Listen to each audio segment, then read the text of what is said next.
Hello, everyone. Thank you for joining our weekly live discussion to talk about all things related to digital transformation. My name is 𝗖𝗍𝗍𝗻. I'm the CEO of Third Stage Consulting. We're an independent and tech agnostic consulting firm that helps clients throughout the world with their digital transformation journeys. And I'm excited for today's topic. We're going to talk about the mid-market, the small and mid-market ERP industry. And the topic here today is mid-market ERP at a crossroads, on-premise, software as a service, and the real trade-offs. I'm really excited for this conversation, and it's actually a very relevant conversation for a lot of you that are going through digital transformations. We all know that cloud and software as a service is a real thing. It's a big movement. Vendors are pushing hard into that area. It's one of the more profitable parts of business for them, and it also provides future-proof capabilities that can help companies be more effective long-term. But just like any digital transformation, any transition, any change, along with that comes pain at times. And really excited for today's topic. And to set the context for today's topic too, this is actually, this whole topic, this whole thread was triggered by or inspired by the Epicor's recent announcement that they are going to be focusing on their cloud solutions going forward and less so on their on-premise solutions. And so that's the context, the backdrop for today's conversation. We're going to dive into that in just a moment. But before we get into the meat of this conversation, and before I introduce our guest, just a couple logistical things. One is thank you for being part of this weekly live discussion. This becomes part of our weekly Transformation Ground Control podcast. So we'll edit this, we'll add more content, and we'll re-release this discussion as a formal podcast content across a bunch of different platforms. Secondly, if you have any questions along the way, please drop them in the chat. We're watching the chat or the stream across 11 different social media channels and platforms right now. So any questions you have, comments, thoughts, we'd love to hear your feedback here. And if you don't mind, to get us started, drop in the chat if you don't mind what city and country you're joining from. We just love to hear where this community is joining us from today. So again, today's topic is the mid-market ERP industry. It's at a crossroads. The whole trade-off between on-premise, SaaS, and cloud, and the real trade-offs between them. Joining me today is Kerrie Jordan from Epicor and Jose from a company called Stephen Gould. And he's also the head of the EpiUsers group, which is an Epicor users group. So thank you both for being here. I appreciate having you here today. Yeah, thank you. Thank you for the invitation. Absolutely. Yeah, absolutely. So let's start with you, Kerrie. Tell me a little bit, first of all, just about you, what you do at Epicor, and then I'll come back to you and ask you more about this announcement that you guys made. Absolutely. Happy to. Hi, everyone. It's great to have this chance to chat with you. I'm Kerrie Jordan. I'm the Chief Marketing Officer and SVP of Product at Epicor. I've been with Epicor now for 8 years, and my career has really spanned product management, product marketing, and now I have responsibility for all of marketing and much of our product portfolio. I've been a part of Epicor as we've been going through our SaaS transformation, and am so happy to have this opportunity to really, take the time to talk with you all, to listen to your questions, to have a conversation in regards to the most recent announcement that we've made. Absolutely. Well, thank you. Thank you for being here, Kerrie. Not your first time here on the podcast, so thank you for being back again, as always. And then, Jose, tell us about yourself, what you do, and also the company and the user group you're part of. Sure, Eric. Thanks for having us. I'm Jose Gomez. I'm the IT Director for Infrastructure and Architecture at Stephen Gould. We are a global manufacturing and packaging company, logistics. We have 42 plants in the United States and 8 companies worldwide. And aside of my 9 to 5, I'm also a co-founder of EpiUsers.help, which is a user-run peer-to-peer support forum focused mostly on Epicor products like Kinetic, B21, and things like that. It's a 10,000 member community that is active and thriving, and we love interacting and with each other and learning from each other. Absolutely. So you bring a unique perspective here, not only as an Epicor customer, but also as someone who's gotten a lot of feedback through the user group, and you engage with a lot of different Epicor community members as well. So I'm excited to get your perspective on this as well. Yeah, so to start, Kerrie, tell us a little bit about the announcement that you all made last week. I posted it on LinkedIn. I think I dropped it in the chat for this discussion. And if not, I'll drop it in the comments again as we're talking here. But just tell us about the announcement itself and sort of where the evolution of it, what it means, all that stuff. Yeah, you bet. Okay, so I'm glad that you posted the details, because there are some details to it that might impact customers differently. But overall, what Epicor has announced is a shift in our product strategy to focus our investments and innovation in the Epicor cloud solutions. We announced it for Epicor Kinetic, Epicor 𝗖𝗍𝗻𝗏, and Epicor BizTrack. And what that means is over the next few years, there will be a shift. There's a schedule of releases where Epicor is going to be investing in sending out the feature releases in the cloud now. So, this is really emphasizing our cloud commitment, and our final on-premises releases for Kinetic, 𝗖𝗍𝗻𝗏, and BizTrack will be in 2028. There will be an active support period for our customers, and after that, there is a sustaining support period that kicks in. For Kinetic, that's January 1st, 2030. And then for 𝗖𝗍𝗻𝗏 and BizTrack, that's in 2029, mid-2029. So it's an important announcement that we've made. It's part of, I would say, a broader industry trend. But happy to get into the reasons why Epicor has announced this. But we're really excited, and we think that the future is absolutely bright, and there's a lot to come for our customers. Yeah, absolutely. That's super helpful. And I'm going to ask you more about the why here in just a second. The why behind it, and sort of the business why behind it, because I know there's a lot of really good reasons why you and other vendors are pursuing this strategy. But first, I want to get to the audience here. A lot of people commenting where they're from today, so I'll just flash some of them on the screen. But we've got people from Minnesota, Florida, Michigan, Wisconsin, Florida, people, or someone from Switzerland, Mason City, Iowa, Pune, India, Melbourne, Australia, etc. So we've got people all over the world watching here today. So this is obviously a very interesting, hot topic for a lot of us here today.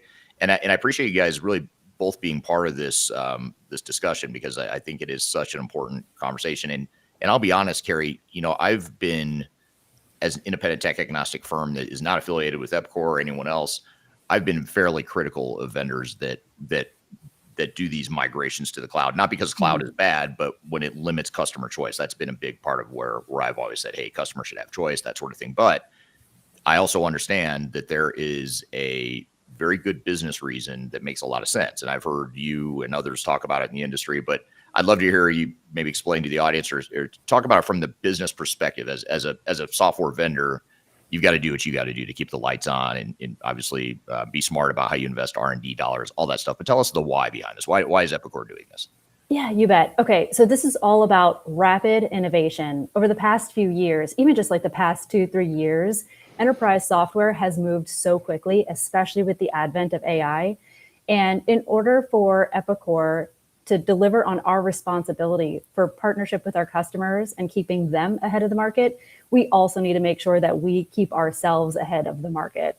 If you look out the number of ERP competitors, even just within the past couple years, there have been new entrants into the market. Some of them are AI driven, but all of them are SaaS driven, right? There hasn't been a new on-premises ERP vendor that's come into the market. And so to ensure that we continue to deliver on the expectations that our customers have to responsibly deliver pragmatic innovation, as well as cybersecurity, really ensuring business resilience, that's what's really driving our shift to the cloud.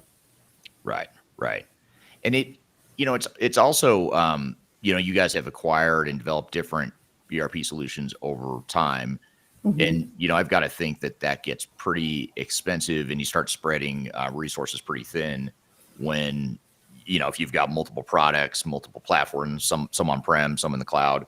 Is that part of it too, just the way you consolidate the R&D? Is that how you're getting to that level of innovation that you're talking about? This is a good question. And I do want to say we've actually doubled the amount of investment in R&D over the past 2-3 years. So we're excited about all the innovations that we're bringing to market, and we have made these investments in order to be able to innovate on those acquisitions, ensure that they're integrated to our ERPs, and to be ready for a stable, secure, scalable solution in the cloud for our customers. So we've absolutely been investing. We've been increasing the amount of R&D investment so that our customers can have a really strong, great customer experience with our SaaS solutions. Yeah, absolutely. And I've got to think, if you are doubling R&D like that and you continue at that level of spend, consolidating it into less platforms over time, I imagine that's just going to drive further innovation and hopefully in a way that still satisfies a broad swath of the market that you guys target. You got it. And at the pace that's needed for the market today. Yeah, absolutely. Mm-hmm. So Jose, we've already gotten a couple comments from people, just sort of knee-jerk reactions here on what they think about this announcement or just this general trend. And again, this isn't just an Epicor thing. This is a broader trend in the middle market and in the broader ERP space. But Jose, you've been on the front lines, not only as one of the biggest Epicor customers, but also as the leader of that EpiUsers group. Tell us about what has the knee-jerk reaction been, or what have some of the themes been in the feedback you've received so far? Yeah, absolutely. I mean, I think, the reaction has been varied, right? There are some people that are vehemently opposed to it. There are some people that are in the middle somewhere, and there are some people that are all for it. I think the great majority of people do not want to stifle or stop innovation. I think that there's basically 4 individual areas of concern that kind of have been summarized in all the threads that we've seen, right? The first one being control, right? The customers, in some aspects, right, feel like they're losing control of their data. They're losing control of the ability to quickly react and change and pivot when the data is now somewhere else where we don't have direct access or ownership for the data, right? The second piece is compliance, right? A lot of us are in ITAR, CCMC compliance type of organizations that require specific rules that may or may not be met by a SaaS offering, obviously. And then you have the cost question, right?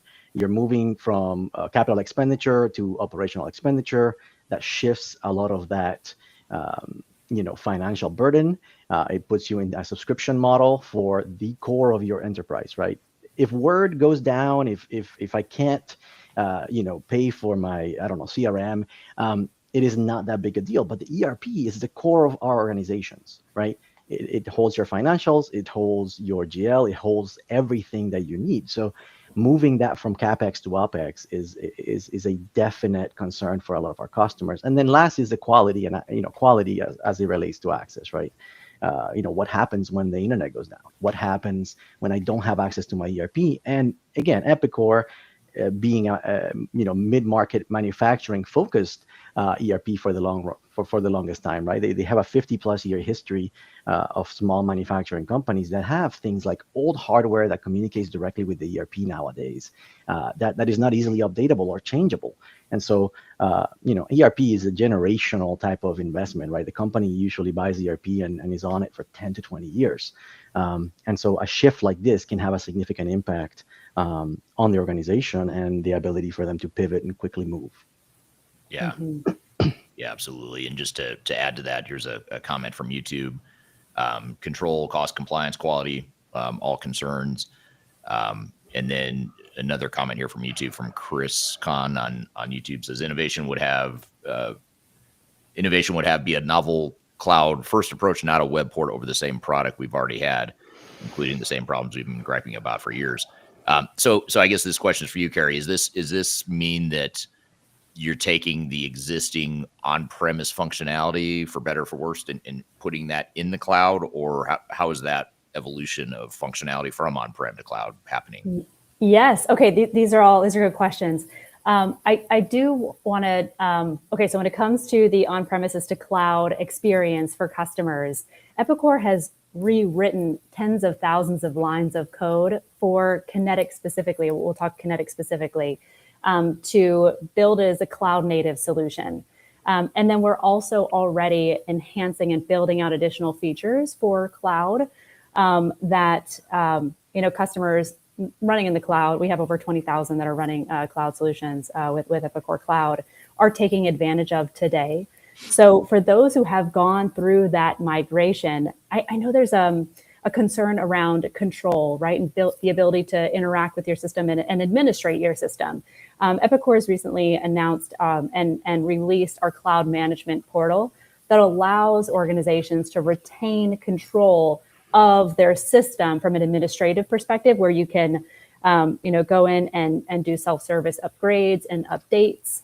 You can do database refreshes. You can restart task agents. And these are the kinds of activities that I know that on-premises customers have been requesting for years, to be able to have that ability within the cloud versus having to submit it, through a support request. So we have been, really building out similar experiences that customers had on premises, and they can now manage that and do that within the cloud as well.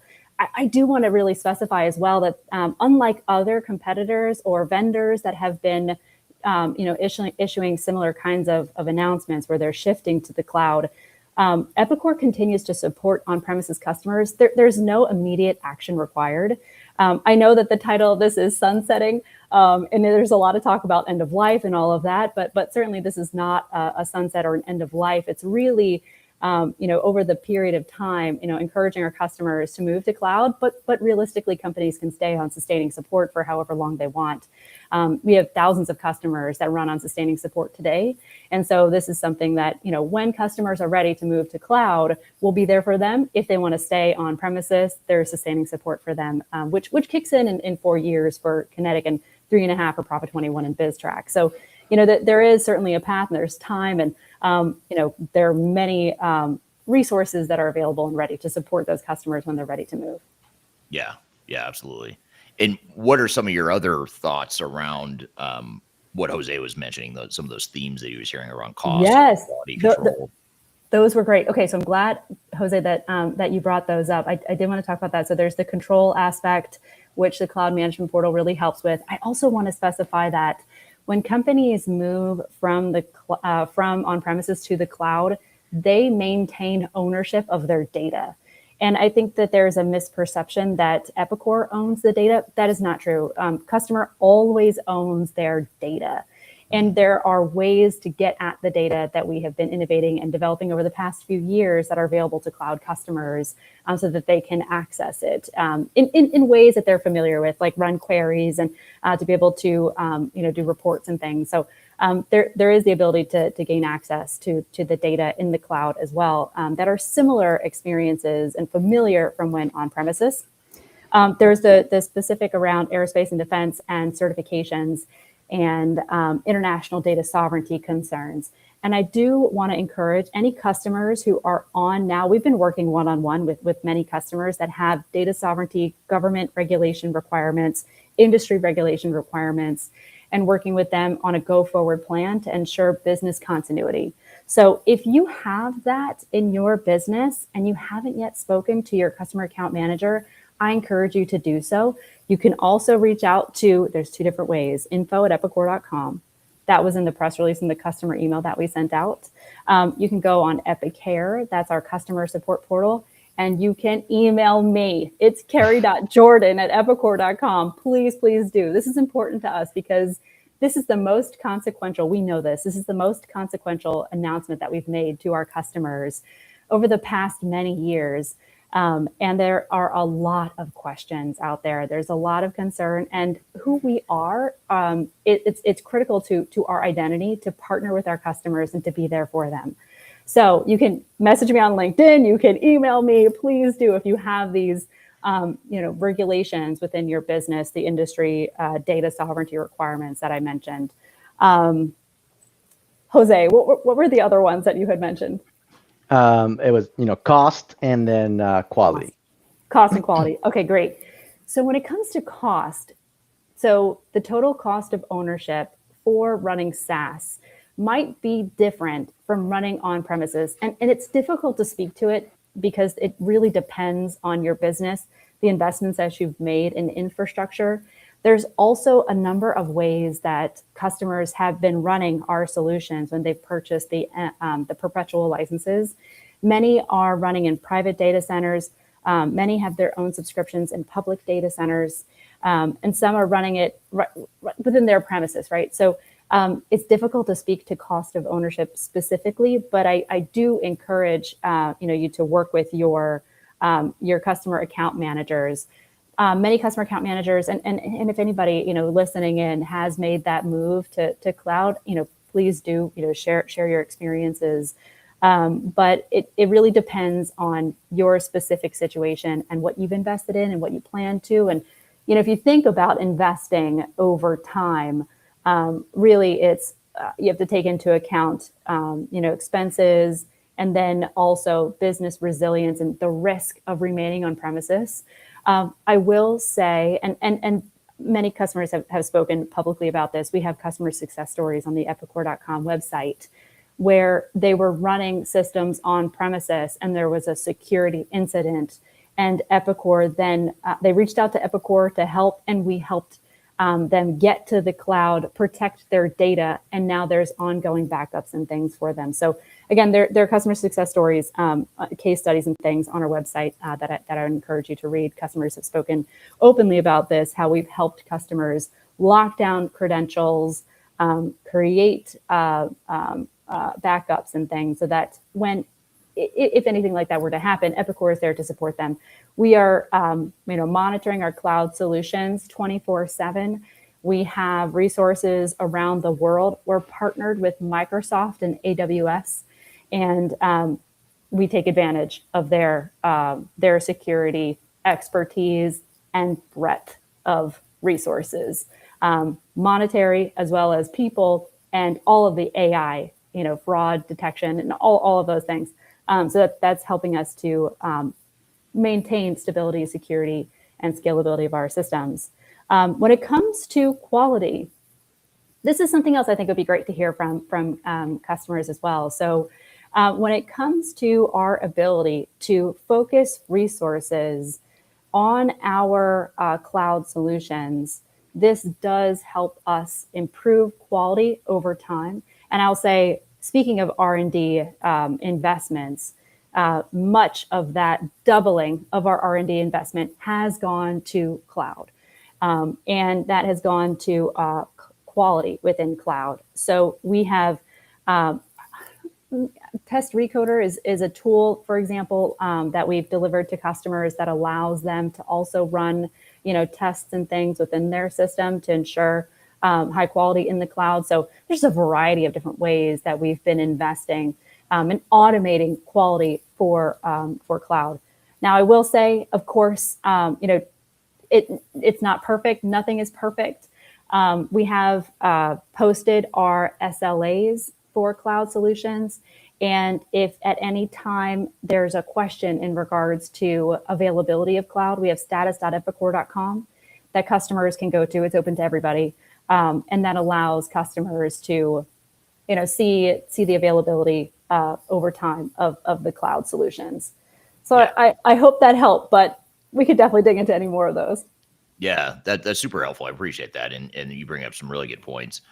Simon on YouTube sort of chimes in and adds to some of what you were saying a moment ago, Kerrie, in that the balance of investment is important. There's no point in spending heaps on R&D if support can't keep up. And I think, that gets back to the point of sort of consolidating, the R&D, the support, all that stuff longer term, even though you are providing support long-term for these on-prem solutions. I imagine more dollars will go into supporting the cloud solutions over time as more customers adapt to it. There is a question here. There's a couple threads that are coming up here that I'd love to get both of your perspectives on. One is around data control. I'm going to find the one that I thought was representative of the thread here, because there's a few here. And there's some comments in the chat around access to data and control and ownership of data. And some are commenting on, should we have to pay to access our data? If we do have to pay to access data, do we really own it?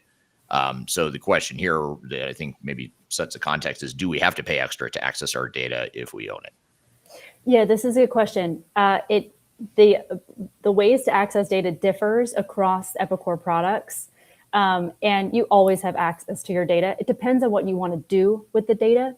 If there's a high velocity or high capacity way in which you're looking to leverage it, that has compute required that might necessitate investment, just the way that the processing works. So it's difficult to kind of talk through it without having specifics.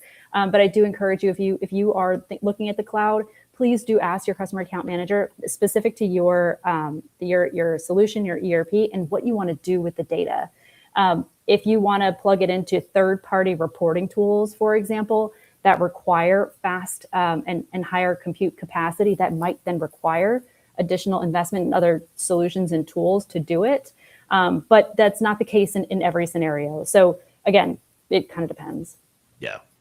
So yeah, that's a great point. Thank you for that. And I think, the good thing about this conversation, and especially the chat that we're getting in across the different platforms here, is it's interesting to hear people's knee-jerk reactions around some of this. And I think bridging the gap between, product roadmap and what customer needs are is really important. So Jose, I've got a question for you then. Based on what you're hearing so far from the Epicor user community, and I know you probably don't have an exact number here, but if you just had order of magnitude gut feel in mind, what percentage or, what percentage roughly do you think of Epicor customers are going to use this as an opportunity to transition to the cloud in the short term, of the ones that are still on-prem? Do you see people saying like, hey, you know what, we've been sitting on the fence for a while, now's the time for us to jump in and just do it? Or is the dust still settling on the announcement and you're not sure? Or like, how would you? Yeah, I mean, I think part of it is the dust still settling on the announcement. Everybody's still reacting to it. I don't have a feel for what percentage is going to follow through and move to the cloud, or what percentage might do something different. As I mentioned before, ERP is like a generational type of investment in an organization, right? You buy ERP, you implement ERP, you expect to be in that ERP for 10, 20 years, right? It is an incredibly expensive investment to do as an organization, and it is incredibly expensive to migrate off of the ERP, right? Into a different platform. So I think in the grand scheme of things, the majority of customers will get to the point where they, adapt to whatever offerings Epicor has. I think in the short term, there's going to be significant pain, right? Speaking from our own experience, right? We have invested millions of dollars in not only infrastructure, but customizations and things like that with this announcement, eventually we will have to reinvest in some way to get there, right? And going back to the control question, that's a big point there as well, right? I can quickly pivot, and one of the differentiators for Epicor has always been the flexibility of being able to customize it, being able to change it and adapt it to run your business, right? Once you move that control away from the individual business and into a SaaS offering, that limits your ability to do those things, right? And so, while I do agree, yes, I can get the data, and I'm sure the contract says the data is mine, right? But regardless, the server is somewhere else, in somebody else's computer, as they say, and what happens if there's a financial downturn and I have to, as a business as a business leader, I have to start pressing some levers to kind of save myself. And now the ERP, which is the core blood of my organization, is essentially held away from me in a way that I have no levers, right? I can't call Epicor and say, hey, I can't pay my bill this month, right? And those are the kind of concerns, I think, from a data control where it comes to, like, as an on-premise customer today, if something terrible happens to the economy and I have to press levers and I have to try and rescue myself as an organization, I have control of my data. And by that, I mean I have control of my destiny in my ERP, right? Mm-hmm. If I choose to, for whatever reason, to slow down and not move to the next version quickly because I can't afford the investment right now, that's something I can do. In a cloud offering, normally you are required to stay current, right? It takes us as a customer about 3 to 4 months to cleanly upgrade from version to version of the ERP, because we have a huge amount invested in customizations and process improvements that we have to do end-to-end testing on, right? These are things that we lose a little bit of control on when we go into that side, right? It's not just OPEX or CAPEX to OPEX.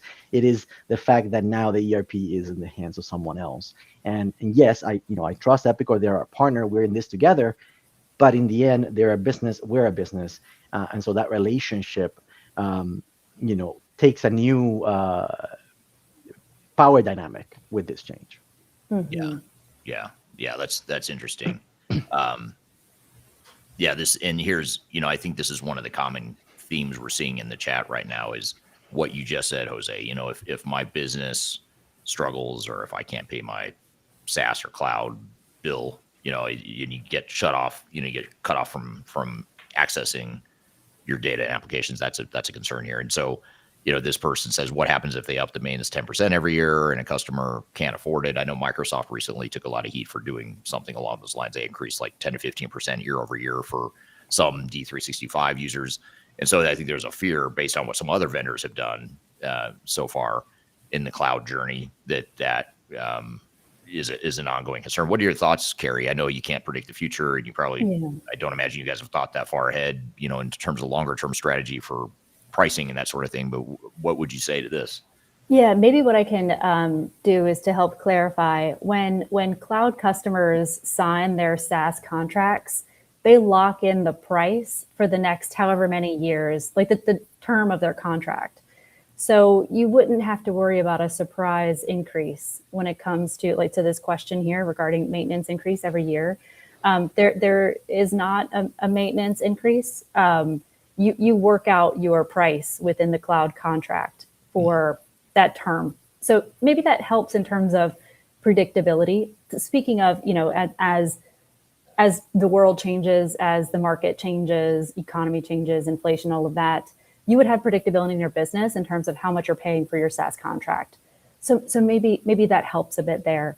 And in regards to the upgrades, they are included with your SaaS contract. You don't pay extra to do the upgrade. It's a part of the experience. And there are tools within the system to help you. If you've got configurations within your system, we have our configuration upgrade dashboard within Kinetic, for example, that shows, it highlights for you visually, like if your configuration is green, you're good. If it's yellow, maybe there's a cosmetic thing you need to go in and change in regards to how the fields are appearing within your screens. And then if it's red, something's broken and you need to go fix it. And we have tools available to help with fixing, especially as, we've launched Prism. There are AI specific tools to help you rebuild configurations, or even if you're going through that upgrade from on-premises to cloud, there are tools available to help you code or rebuild, leveraging AI customizations that maybe you've built and rely on within your business for years in the cloud. And as part of any implementation, right, there are resources available to help you to determine whether or not those configurations or customizations that you've built over the years are even applicable to your business anymore. So that's something that we can do, and we're helping you plan your move. But when it comes to the actual upgrade experience, when you're already in the cloud, it's very, very rapid, very, very simple. And there are tools available to help.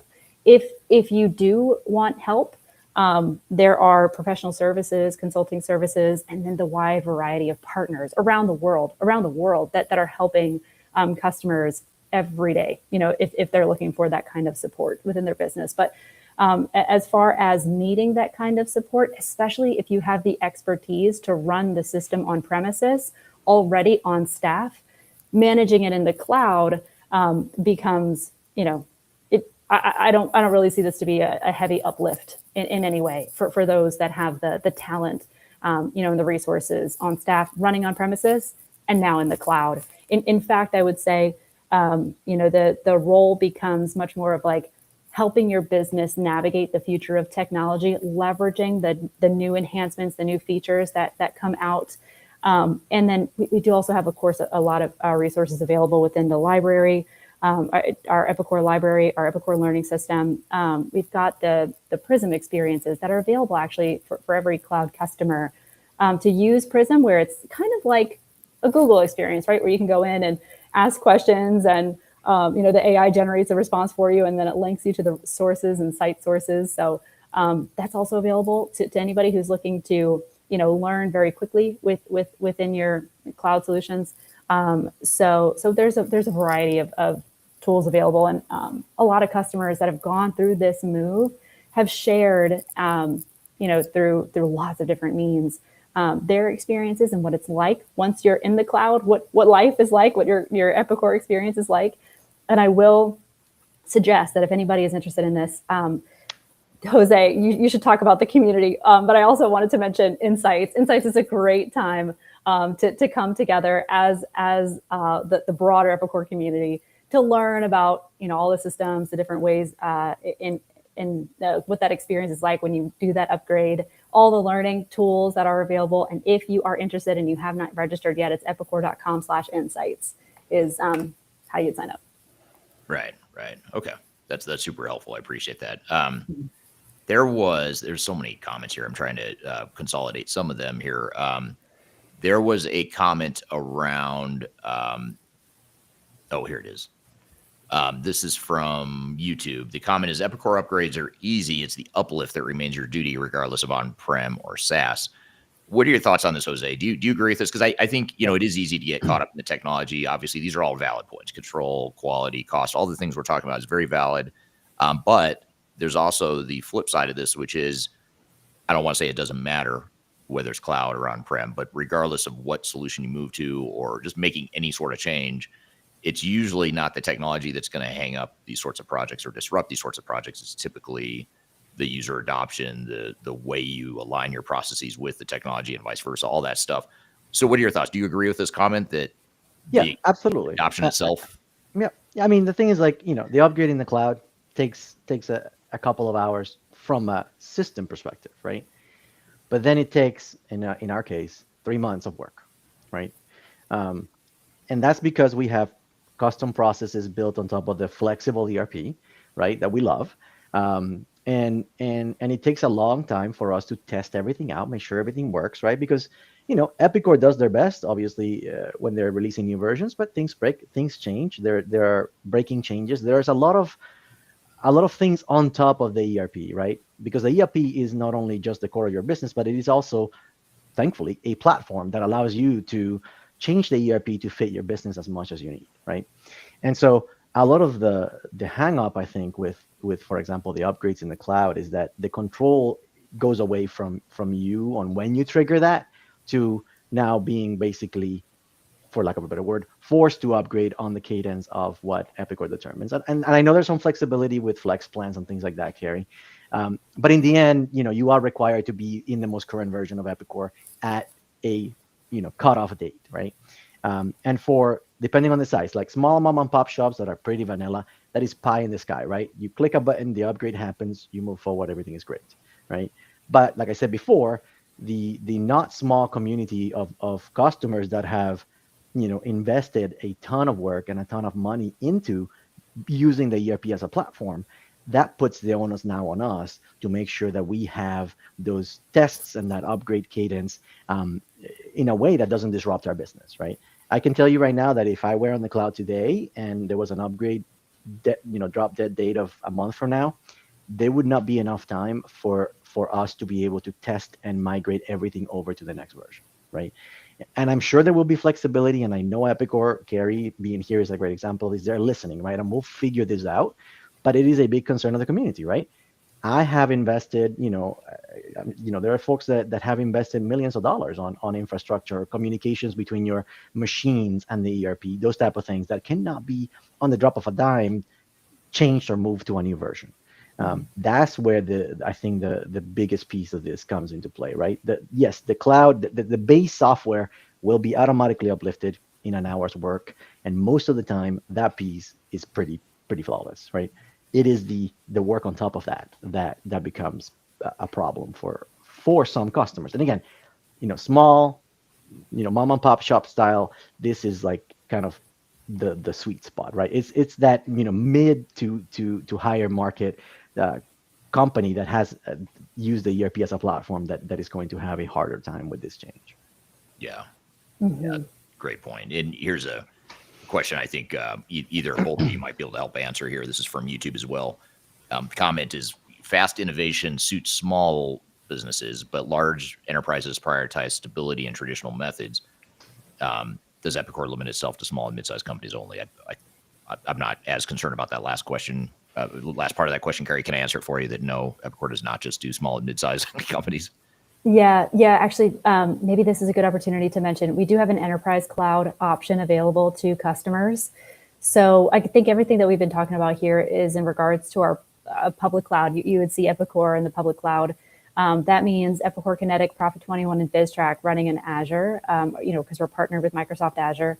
We do have an enterprise cloud offering that supports large businesses. That said, we have many, large businesses running in the public cloud as well. But to this specific question, if you require stability, you can upgrade as often as you want, every 6 months that we're issuing out the major upgrades, or you can actually retain your existing version for up to 18 months without penalty, for example.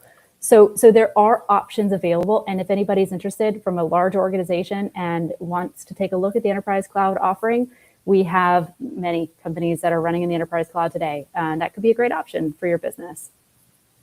So Jose, from your perspective then, being a larger customer of Epicor's, how do you view this innovation versus stability thing? Like from an enterprise apps perspective, and not necessarily getting into on-prem versus cloud, but just more technology is changing fast. You always have the opportunity to have something better than you've got. Probably for most of us, most organizations have functionality they're not taking full advantage of because the technology companies, I think, do a really good job of staying way ahead of where customer innovation might be on their own. So how do you view innovation versus stability? What do you value as a user? I think we value both, right? Stability is the most important, right? At least in my opinion, in our business, right? We want things to work smoothly, to work well, right? But we also don't want to fall behind. We want to be at the leading edge of technology as well, because it makes us more nimble, it makes us change faster, it reduces our costs. Hopefully, it increases our revenue. All those things that come with better technology, right? But stability is the most important because we need to get the work done, right?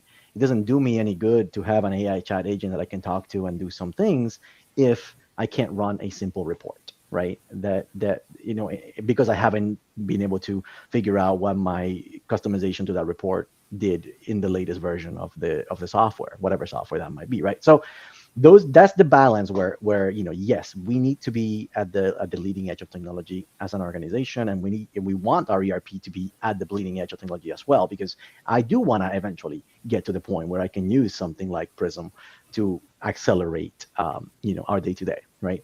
But it needs to be stable, it needs to be solid, it needs to have quality. I need to be able to run those reports and send out the bills, because that's what pays for the lights to stay on, right? So I think that's the balance there is, yes, it needs to be absolutely stable. I need to be able to count on it being there always, while having the option to, as we're ready, an organization move forward in a technology sense. Mm-hmm. Right. Yeah. Great point. Kerrie, there's a question. I'm struggling to find it in here, so I'll paraphrase it. But it was a question around a potential burst of activity among Epicor customers moving to the cloud as a result of this announcement. And the question was around, is Epicor's ecosystem prepared, and do they have the capacity to handle any potential burst in people that say, okay, we've been sitting on the fence for a while now with this whole on-prem versus cloud thing. This is a good, nudge for us to go ahead and make the move now. And suddenly you've got this burst of the Epicor implementations all happening at once. What are your thoughts around that? Sure. That's a good question. And I imagine that, there's concern around that. We've been investing in our teams, in our tooling and our technology in order to be able to support this change. This is not something that we just spontaneously decided. This is certainly something that's been a part of a long-term strategy that we've been investing in order to be ready for our customers when they are ready to make the move. We anticipate that this will happen over time. We don't expect that there will be a lot of, all at once. If that were to happen, we have the tools, we have the teams, we're ready to go. In the press release, we mentioned Ascend with Epicor. Now, Ascend with Epicor is a proven methodology for customers that are looking to make that move. It also leverages AI tools to help accelerate data transformation and data conversion. So we're ready. We're ready to go. Not just Epicor, but our partners around the world. Right. Absolutely. Okay. So some other comments. I'll just read through a few of the comments here, because I think this is just valuable feedback for all of us in the community. Simon on LinkedIn says the speed of ERP adoption is bottlenecked by the customer, not the vendor. I actually tend to agree with that. I think, it's usually, whether it's Epicor or other vendors in the market, they usually are going to innovate and change a lot faster than most organizations can. And that's not an indictment on customers. Obviously, it's just the reality of, you've got a business, there's some stability you are looking for, to your point, Jose. And so, you're trying to find the right balance between stability, predictability, and innovation. Whereas I would say technical vendors are probably a little more focused on innovation, which is what you want them for. That's why you're paying for their software. So I think that's interesting comment. A couple other comments that I think are more good for the Kerrie, you and your team, and again, these aren't questions, it's more of more comments or feedback from the community here. This is from Brian on YouTube. It says, I can see an argument for cloud if your company lacks the internal skill set.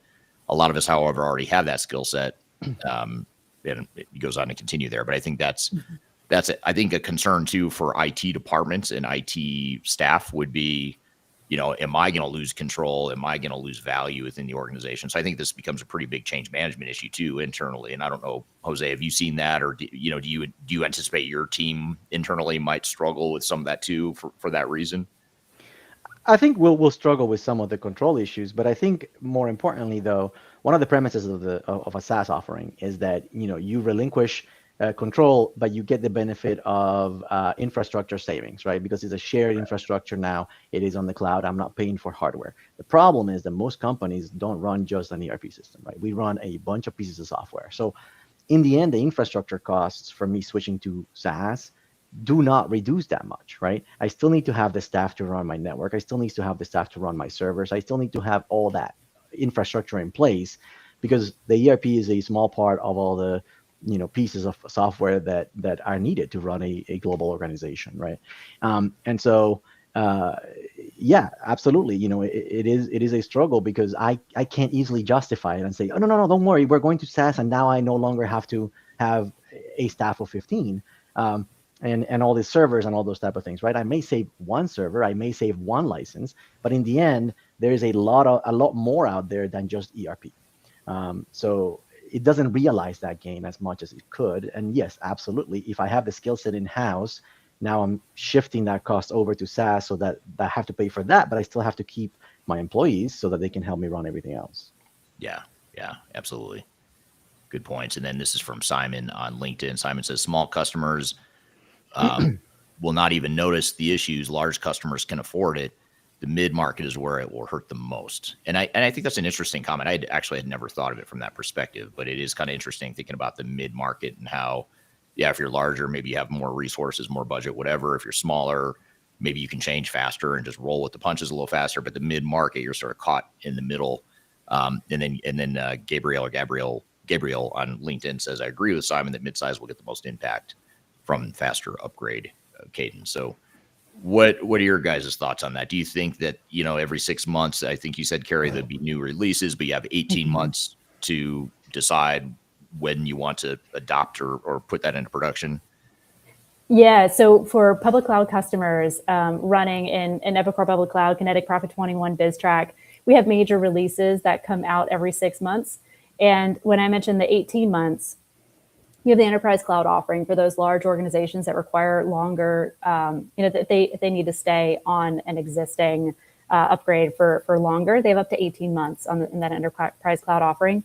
I will also mention for life sciences customers specifically that require validation of their system because of FDA regulations, there's also a specific upgrade cadence available to them that allows them to stay on longer. So all of this feedback is so helpful for all of us in product, because as we're building our experiences, especially for those mid-market customers, in the variety of different industries that we serve, we incorporate this feedback and we build it into our system. So, to that comment about mid-market having more difficulty with the upgrade experience, we want to hear about that, and we invest in our tools to help support them. So the upgrade configuration dashboard that I had mentioned previously, the cloud management portal that I mentioned previously, these were specific ideas from our user community that we took and we innovated, and then we delivered on that request. And so the more that we hear this kind of feedback, ideas, that's really important to us. I think the community is a great place to go. We work with the community members and we listen to them. I also want to mention Epicor Ideas. It's the Epicor Ideas portal.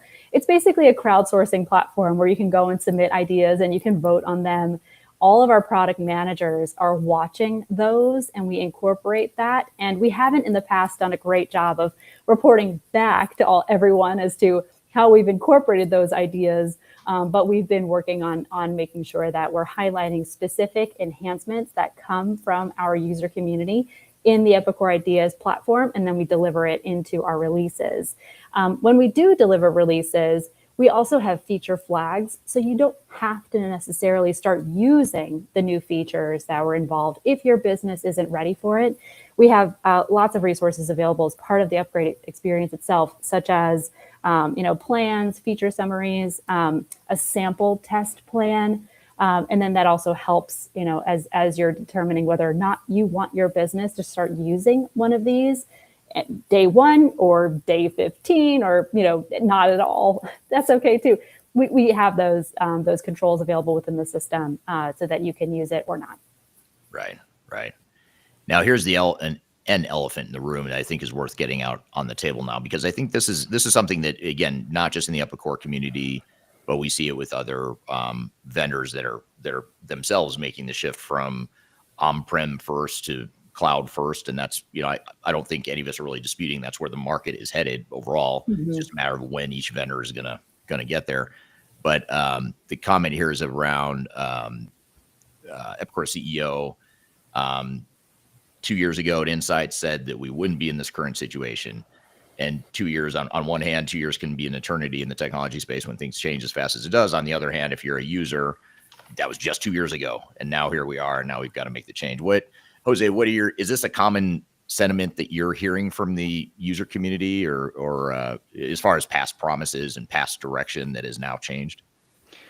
Yeah, I mean, we've heard some of it around that, right? There's a lot of emotion attached to the ERP because, like I said, it's the core of the organization. So yes, we absolutely have heard this particular comment in the community in the last week. I will say, I don't believe that Steve was lying when he said this 2 years ago, right? I do know that the market changes, right? And Epicor is an organization that has to shift with the times. So I don't necessarily believe that Steve was lying to us. I don't think that that's where we need to be at. I think what we need to focus is on how do we meet in the middle and solve the problem for the customers while trying to keep in mind what Epicor needs to keep their lights on, right? So I think there is a middle ground that we can all get to. Whether that is a subscription service where we can still have some control, but still gives us the SaaS ability, whatever that might be. And there's a lot of solutioning going on around the community. There's a lot of internal discussions, I'm sure, happening within Epicor, and we're looking forward to what's to come there. But I don't know that it really is helpful to say, hey, the CEO said this two years ago. Okay, yeah, he said that, right? And yes, some of us are kind of hurt and disappointed by the outcome. But at the same time, we have to understand that they're a business and they are responsible and responding to their shareholders, just like I am responsible to our shareholders. So I don't know if it's necessarily fair to, hold his feet to the fire to that statement he made, while understanding fully that the community is disappointed in the decision. Mm-hmm, yeah, mm-hmm. Yeah, that's really well said. Thank you for that perspective, because I think that's something I struggle with too. It's like, you think about, were there customers that bought Epicor because they had the option and they wanted to be on-prem, 2 years ago, and now it suddenly changes. I get the sense that it was more the legacy, like people that have been on-prem for a while, heard that message and thought, okay, cool, we've got a big runway here, when maybe it wasn't as long of a runway as they thought. What are your thoughts, Kerrie? I mean, could you explain to us, without getting into an economics course for us, but just, how does, because I kind of know how, different leaders are measured and what investors want. Private equity gets involved, as they have with Epicor.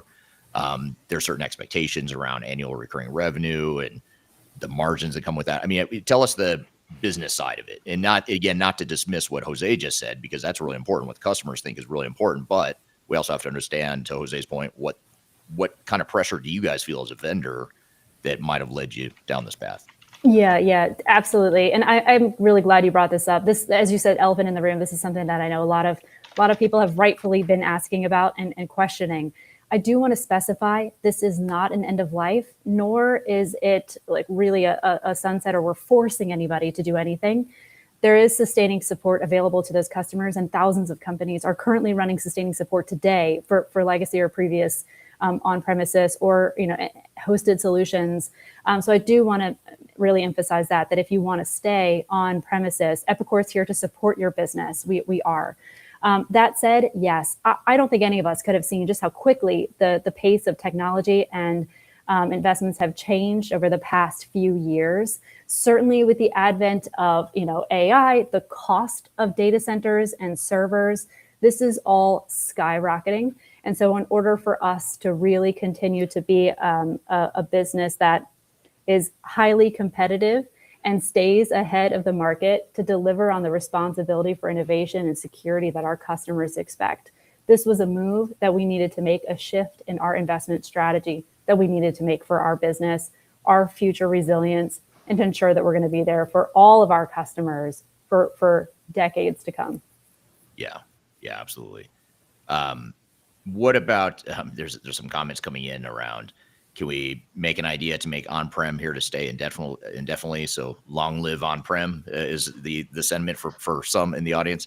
And I do, and all kidding aside, let's go with this a second, because I've thought about this a lot, and I've actually had online debates and discussions with people around on-prem. Like, will on-prem come back?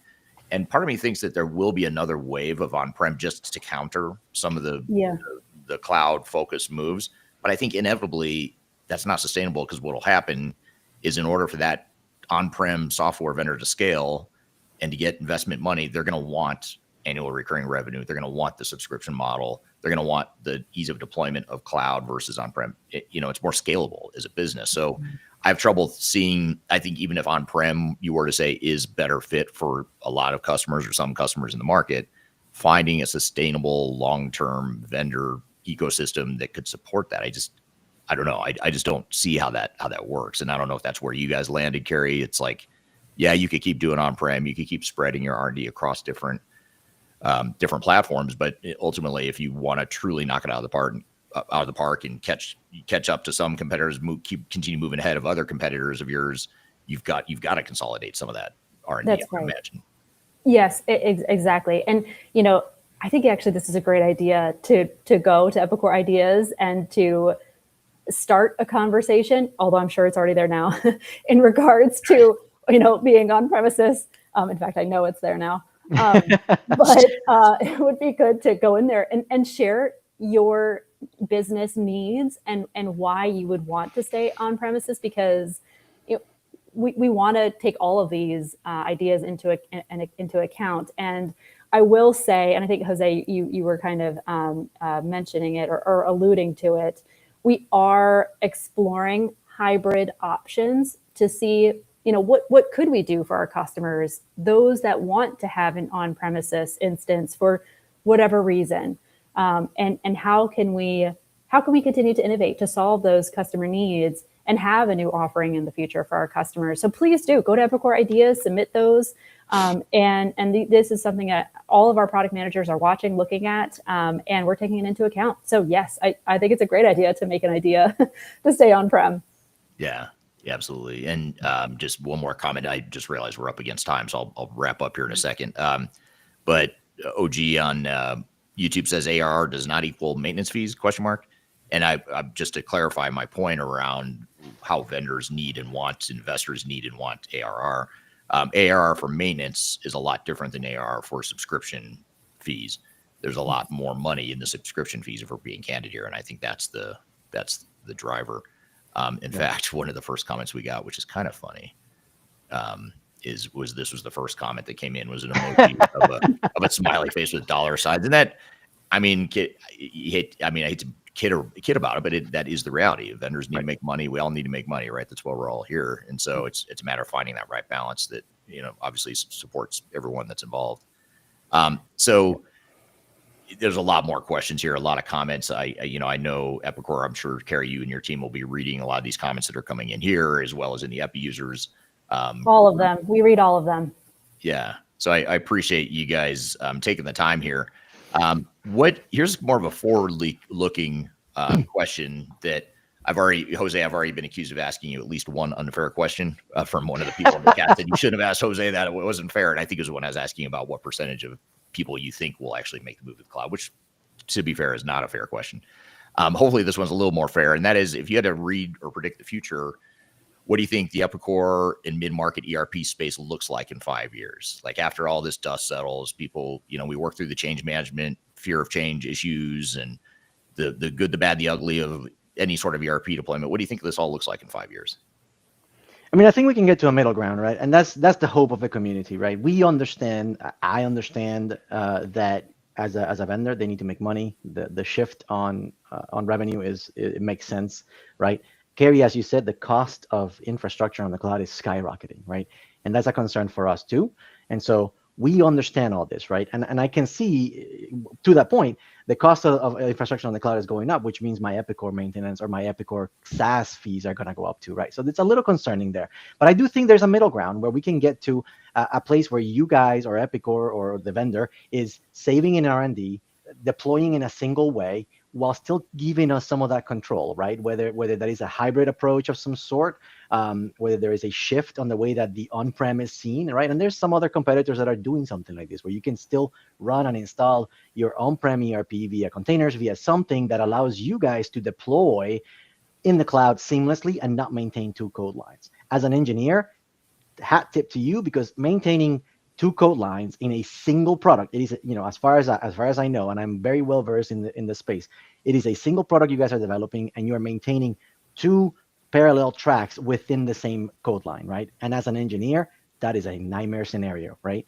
So I get the shift, but I do think that there is a middle ground where we can all kind of agree and understand that we can keep some more control, we can lower our costs, hopefully, and you guys can, continue improving and moving R&D. I think in 5 years, AI is taking over the world, much to my chagrin.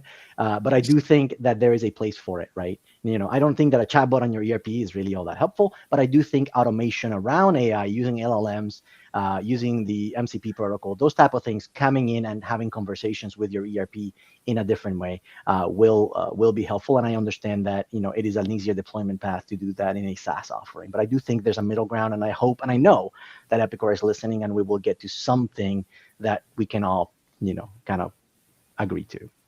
Middle ground. I think that's perfect, the way you said that. Yep. What do you think, Kerrie? Anything you'd add to that as far as where you think this all goes in 5 years, and in the 5-year plan for Epicor, and how you hope you see your customer base in 5 years from now? Yes. Yeah. Gosh, speaking of AI, who knows what's going to happen with AI? But yes, I do think so. With the cost of infrastructure really increasing, it's getting more and more difficult to even get access because of the supply chain issues. So much of it going to the large hyperscalers. And so I do think that we're going to be able to really continue to partner with our customers, create a great customer experience, provide those insights generated through AI or other types of analytical machine learning and types of solutions for our customers, so that we really continue to improve the clarity of supply chain decisions that they have to make in their business now and over the next 5 years. Yeah, great point. Well, I appreciate you guys being here, and I hope for the community and everyone here listening and watching here today, I hope you feel comfortable reaching out to any or all three of us. I mean, you've got three people here that you can reach out to for that lifeline. I think that was a term someone used, is they enjoy having a lifeline, and that, knowing that they had options and that sort of thing. And the good news is you still do have options. I think that's, for me, a big takeaway here is, yes, Epicor's product roadmap and strategy has changed and evolved a bit, but at the end of the day, you're going to do what you need to do for your business. And I think we will find that middle ground. But you have three people here, someone from the user community, someone from Epicor directly, and someone who's not affiliated with anyone in this conversation other than just, I know the space really well. Happy to have the conversation. I'm sure that's true for Jose and Kerrie, you as well, if anyone wants to chat or bounce around ideas. So if you're not watching this on LinkedIn, by the way, just go to my LinkedIn page and you'll see Jose and Kerrie tagged on there. So that'd be an easy way to reach out to either of them. But I want to thank you both for being here. This is a very short notice that you guys pulled together to have this conversation and schedule it. So I appreciate you doing that for us here. Absolutely. Yeah, thank you for having us. Yep. And thank you to the audience for the great questions. I appreciate you being here. We'll release this as a formal episode of Transformation Ground Control, along with other content that'll be out next week. Go to transformationgroundcontrol.com if you'd like to see that podcast and any past episodes as well. So we do the same time, same place every week, live discussions that become part of the Ground Control podcast. So thanks for being here today. Hope to see you next week. Have a great